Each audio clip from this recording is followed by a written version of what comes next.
നമസ്കാരം. ഞാൻ കൃഷ്ണദാസ്, ആഞ്ജനേയ ജ്യോതിഷാലയം.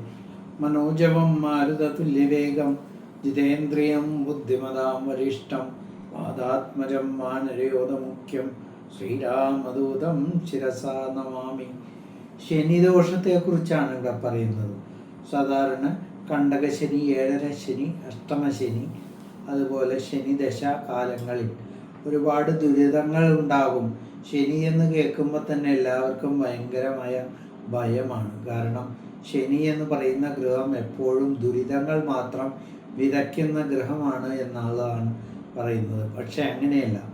ഇടവരാശി, ഇടവലഗ്നമായി വരുന്നവരും മിഥുന ലഗ്നമായി വരുന്നവരും തുലാം ലഗ്നമായി വരുന്നവരും അതുപോലെ തന്നെ അനീഴം, ഉത്രട്ടാതി, പൂയം ഈ നക്ഷത്രക്കാരൊക്കെ ശനി എന്ന് പറയുന്ന ഗൃഹത്തിനെ പ്രതിനിധീകരിക്കുന്ന ശാസ്താവ്, ഹനുമാൻ സ്വാമി, അതുപോലെ തന്നെ കുട്ടിച്ചാത്തൻ എന്നീ ദേവതകളെ പ്രീതിപ്പെടുത്തുന്നതിലൂടെ വളരെ ഗുണകരമായ ഒരു അന്തരീക്ഷം ഇവരുടെ ജീവിതത്തിൽ ഉണ്ടാവും എന്നുള്ളതാണ്.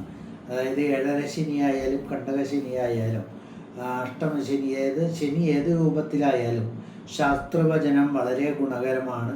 ശാസ്താവിന് എള്ള് പായസം കഴിക്കുന്നതും നീരാഞ്ജനം കത്തിക്കുന്നതും എള്ളെണ്ണ കൊണ്ട് വിളക്ക് വയ്ക്കുന്നതും വളരെ ഗുണകരമാണ്. 21 ദിവസം അതുപോലെ ഒരു മണ്ഡല കാലം എന്നിങ്ങനെയൊക്കെ ശാസ്ത്രഭജനം നടത്തുന്നത് വളരെ ഗുണകരമാണ്. പ്രധാനപ്പെട്ട ശാസ്താക്ഷേത്രങ്ങളിൽ ശനിയാഴ്ച ദിവസങ്ങളിൽ പോയി പ്രാർത്ഥിക്കുന്നതും അതുപോലെ തന്നെ ശാസ്ത്ര മൂലമന്ത്രം കൊണ്ട് അർച്ചന നടത്തുന്നതും വളരെ ഗുണപ്രദമായിരിക്കും. ശനിദോഷം കാലത്ത് അനിഷ്ടഫലങ്ങൾ ലഘൂകരിക്കാൻ വളരെ ഗുണപ്രദമായിരിക്കും ഈ പറഞ്ഞ വഴിപാടുകൾ. നന്ദി, നമസ്കാരം.